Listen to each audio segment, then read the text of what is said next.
Es verano de 1911 y el sol brilla sobre París. En el centro de la ciudad, el Museo del Louvre se prepara para abrir sus puertas un día más. Los empleados estaban preparando el museo para lo que parecía indicar que sería un día de visita habitual.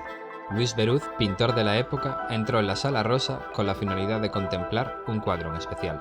A los pocos minutos, Louis abandonaba la sala dando voces de alarma por todo el museo, puesto que la obra de arte que se esperaba contemplar había sido robada. Esa obra de arte era conocida como la Gioconda, o también como la Mona Lisa.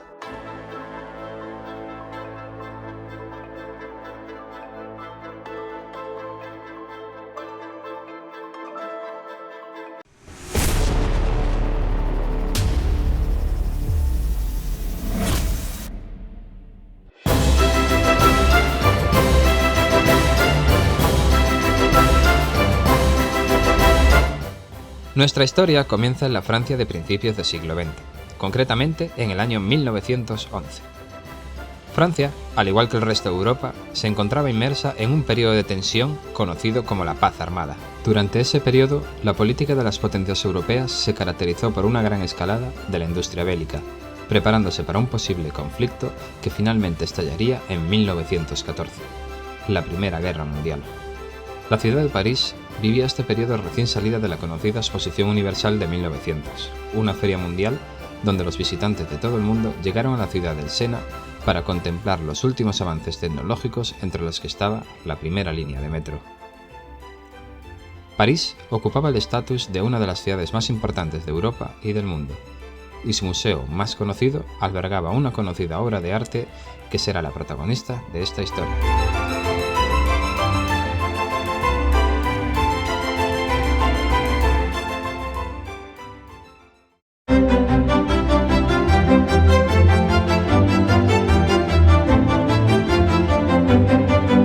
Conocida como la última gran obra de Leonardo da Vinci, la Mona Lisa es una de las principales atracciones del Museo del Louvre y es una de las pinturas más reconocidas en todo el planeta.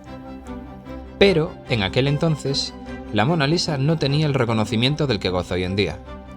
El retrato se exhibía en la Sala Rosa, una de las más conocidas del museo, y el nombre original del cuadro es Retrato de Lisa Gherardini, esposa de Francesco del Giocondo. Pese a estar en una de las salas principales del Louvre, la Gioconda no ocupaba un lugar destacado, ni mucho menos era una de las piezas principales del museo.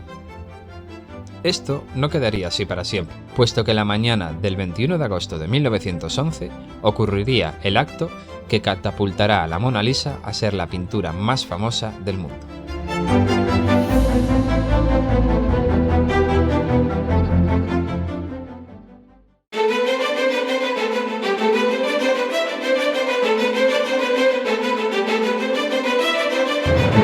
La mañana del 22 de agosto, el pintor Louis Beroud se adentra en la Sala Rosa en lo que parecía ser un día de museo como otro cualquiera. Nada más lejos de la realidad, puesto que a los pocos minutos se percató de que el cuadro de la Gioconda no estaba en su lugar de exposición. A pesar de la voz de alarma de Louis, el personal del museo mantuvo la calma. Las obras podían ser movidas de su sitio para tareas como, por ejemplo, ser fotografiadas. Conforme iban pasando las horas, los trabajadores del museo iban entrando en pánico. La Gioconda no aparecía. El Louvre, finalmente, se vio obligado a admitir lo evidente. La Mona Lisa había sido robada, y el miércoles 23 de agosto la noticia del robo estaba en boca de todos. La prensa vertió ríos de tinta con todo tipo de noticias sobre el robo, algunas acusando a grandes pintores de la época, como Picasso, y al poeta Guillaume Apollon, el cual pasó unos días en la cárcel acusado del robo. Pasaron días y el cuadro no aparecía, y la cuestión de recuperarlo se convirtió en un asunto nacional que despertó grandes pasiones en la sociedad francesa de la época. Miles de personas llegaban todos los días al Louvre para contemplar el espacio vacío que dejó la obra en la Sala Rosa. Y todo el mundo se hacía la misma pregunta: ¿dónde estaba la Gioconda?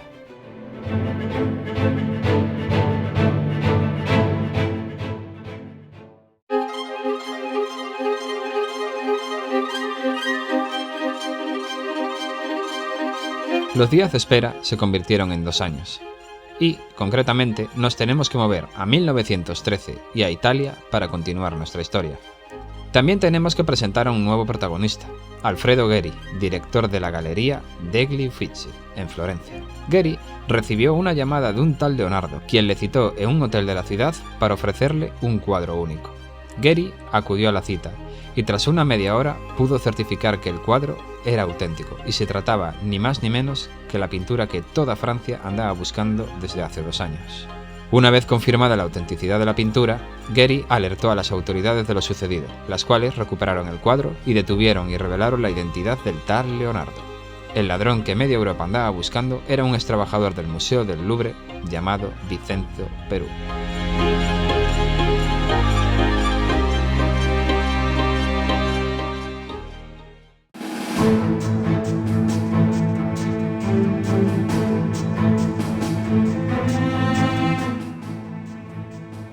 Resulta que el ladrón más famoso del momento, del que se habían escrito leyendas en la prensa, no era más que un antiguo trabajador del museo. Vincenzo Peruggia era un inmigrante italiano que empezó a trabajar en Francia en el museo en 1910 y fue uno de los encargados de aumentar la seguridad del cuadro. En el caso de Peruggia, su trabajo fue el de colocar el vidrio transparente que protege la obra. El robo del cuadro por parte de Vincenzo tampoco fue un plan muy detallado. Peruggia y otros 2 hombres se encerraron en un armario del museo el domingo. Al día siguiente, lunes, día que el museo estaba cerrado, salieron del armario vestidos como los trabajadores del museo. El Louvre, en esa época, no contaba con grandes medidas de seguridad. Apenas tenía vigilantes ese día, por lo que Peruggia y sus compañeros pudieron llegar hasta la Gioconda sin ser vistos. Vincenzo, al tener la tarea de colocar el vidrio, sabía cómo estaba fijada la pintura, por lo que no tuvieron grandes problemas en extraerla de su lugar de exposición. Una vez fuera del museo, escondió el cuadro en el apartamento donde vivía, en París. Cuando fue capturado, Peruggia alegó que quería devolver el cuadro a Italia, ya que según Vincenzo, el cuadro fue robado por las tropas de Napoleón, lo cual no es cierto, ya que la pintura fue comprada a principios del siglo XIX por el rey Francisco I de Francia.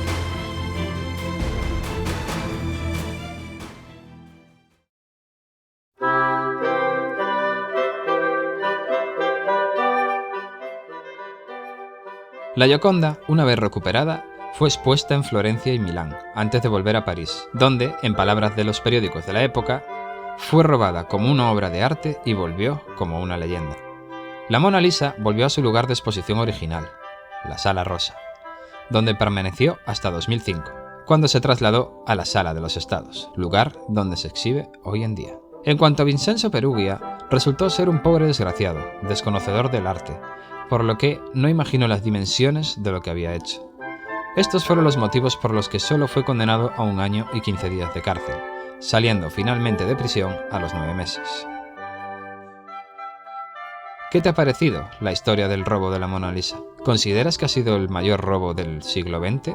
Nos gustaría saber tu opinión en los comentarios. Si te gustó el vídeo, no olvides darle un like, y si te gusta el contenido del canal, te invitamos a suscribirte. Saludos y nos vemos en el próximo vídeo.